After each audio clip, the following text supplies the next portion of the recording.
Magandang araw, grade 9 Mabinians. Magsitayo ang lahat para sa panimulang panalangin. Sekretarya ng klase, maaari mo bang pangunahan ang panalangin? Salamat. Sa ngalan ng Ama, ng Anak, ng Espiritu Santo. Amen. Magandang araw muli, grade 9 Mabinians. Ngayon, class monitor o class secretary, maaari mo bang itala kung sino ang lumiban sa araw na ito at pakibigyan na lang yan mamaya pagkatapos ng ating talakayan. Maraming salamat. So ngayon, magbabalik-aral tayo. Ano nga ba ang ating tinalakay noong nakaraang tagpo? Yes? Tungkol sa? Okay, ito ay tungkol sa tangka, tanaga, at hypo. So, may makapagbibigay pa ba ng kahulugan o sariling pagkakaintindi kung ano ang mga ito? Yes, binibini? Tama, talagang kayo ay nakilig sa ating talakayan noong nakaraang tagpo. Ngayon ay magkakaroon muna tayo ng motivasyon. Ang aktibidad na ito ay tinawag ko na roll and tell. So, ang panuto, pagibasa. Okay, naiintindihan lang ba ang panuto? Kung ganoon ay magsisimula na tayo. Okay. O, sino ang Okay, ikaw. Ano ang iyong unang napili na dice? Una? Okay, ito ang iyong katanungan. Ito ay tumutukoy sa kung saan nagaganap ang kwento. Ano kaya ito? Tagpuan? Tama ba? Tama ba? Okay, tagpuan. Ito ay tama. Susunod na katanungan.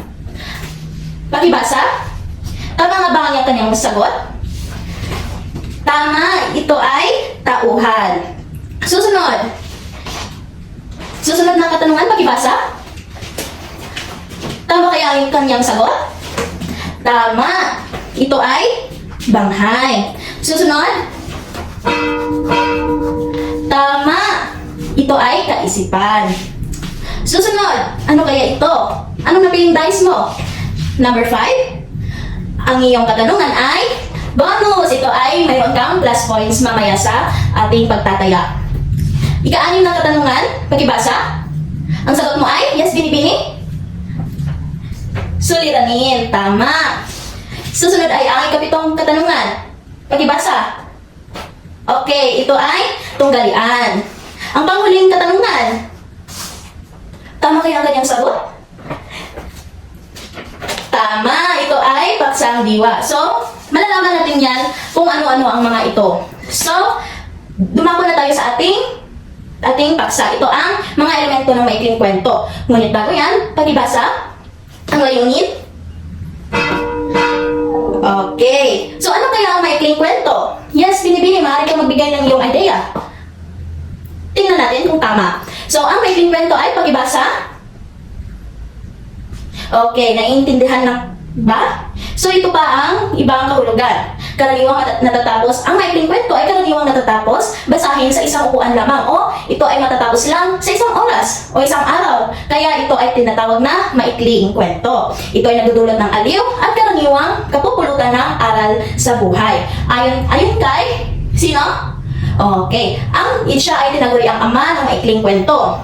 Ito ay ang maikling kwento, ika niya, ito ay isang akdang pampantikang likha ng guni-guni at bungang isip na hango sa isang tunay na pangyayari sa buhay. So, nakuha lang ba kung ang ibig sabihin ng maikling kwento?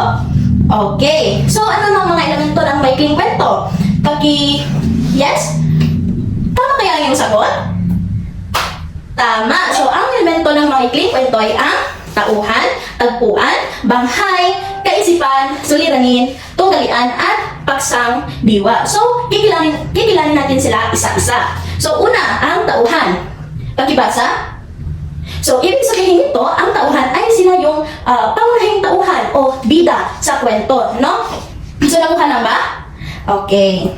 Sunod naman ay ang tagpuan. Ito ay tumutukoy sa lugar o pook na kung saan nagaganap ang kwento.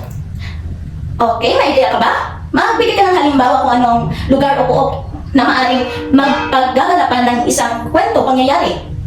Tama. Isa yan sa mga tinatawag na tagpuan. Okay. Sunod naman ay ang banghay. Pakibasa. So, ito ay, ang banghay ay isang pagkakasunod-sunod sa mga pangyayari. So, may 5 bahagi ito. Ano kaya ito? Yes? Maaari. Tingnan natin kung tama nga ba ang mga sagot ng inyong mga kaklase. So, tama. Mayroong panimula, saglit na kasiglahan, kasukdulan, kakalasan, at wakas. Pag sinabi natin panimula, ito ay kung saan at paano nagsimula ang kwento. So dito naman sa saglit na kasiglahan, ito ay naglalahad ng unang pagtatagpo ng mga tauhang masasangkot sa suliranin. So nakuha lang ba? So dito magtatagpo ang isang bida at ang isang kontrabida sa isang kwento. Sunod naman ay ang kasukdulan. So, makakamtan ng pangunahing tauhan ang kataparan at kasawian ng kanyang ipinaglalaban. So, dito parang nagsisimula ang isang suliranin. So, sunod naman ay ang kakalasan. Ito ay tumutukoy sa bante kung saan unti-unting naaayos na ang isang problema o suliranin na isang tulay sa wakas sa kwento. So, dito ang panghuli ay ang wakas, kung saan dito ay ang resolusyon ng kahihinat na ng kwento. So, nakuha lang ba? Sa susunod naman ay ang kaisipan. Pakibasa? Okay. Nakuha lang? Okay. Susunod na ay ang suliranin. Ito ay tumutukoy sa tama, problema ang kinakaharap ng tauhan sa kwento. So, nakuha lang ba? Susunod naman ay ang tunggalian, na kung saan tumutukoy sa labanan ng dalawang magkasalungat na persa. Kaya, ano-ano ang apat na uri na ito? Tao laban sa tao, tao laban sa sarili, tao laban sa kalikasan, at tao laban sa lipunan. So, ang una ay ang tao laban sa tao. Pakibasa? Okay. So, nakuha lang ba ang kahulugan ng tao laban sa tao? Okay. Pangalawa ay ang tao laban sa sarili. Ito ay tunggalian na gaganap sa isipan ng tao. So, kadalasang nararanasan natin ito bilang isang individual, di ba? So, naman ay ang tunggalian. So, ito ay tao laban sa kalikasan. So, halimbawa nito, ang mga climate change o ang pagbaha, paglindol, pagkidlat, o ano pa. So, narito ang halimbawa, pakibasa. So, nakuha lang ba ang pangatlong uri ng tunggalian? Okay, ngayon ay ang ikaapat na uri ng tunggalian, ang tao laban sa lipunan. Pakibasa. So, pakibasa rin ang halimbawa. Okay, so nakuha lang ba ang apat na uri ng tunggalian? Okay. So ngayon ay dumako tayo sa panghuling uri ng paksang diwa. So ito ay ang tumutukoy sa pangunahing tema ng isang kwento, ang pinakakaluluwa ng kwento. So nakuha lang ba ang mga elemento ng paksang ng mga maikling kwento? Okay. So sa konklusyon, pakibasa.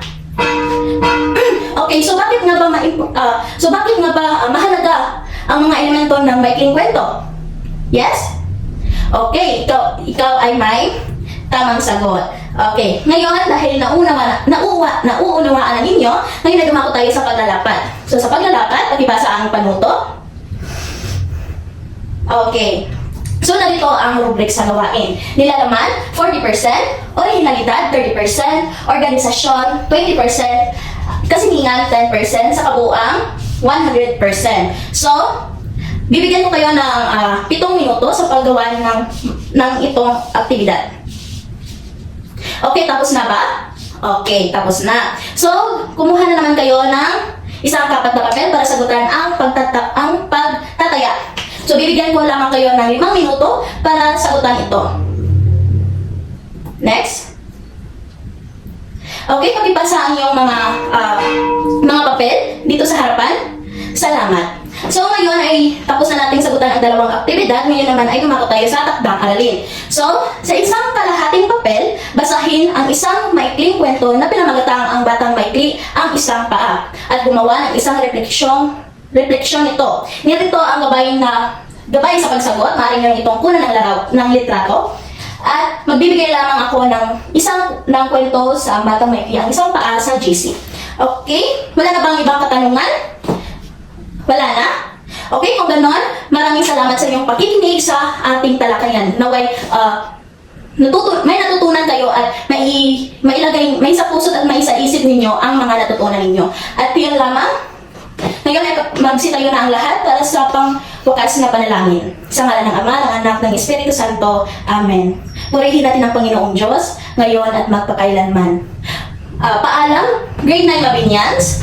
Okay, pero bago kayo lumabas, paghihanin na inyong upuan at pulutin ang mga basura. Maraming salamat.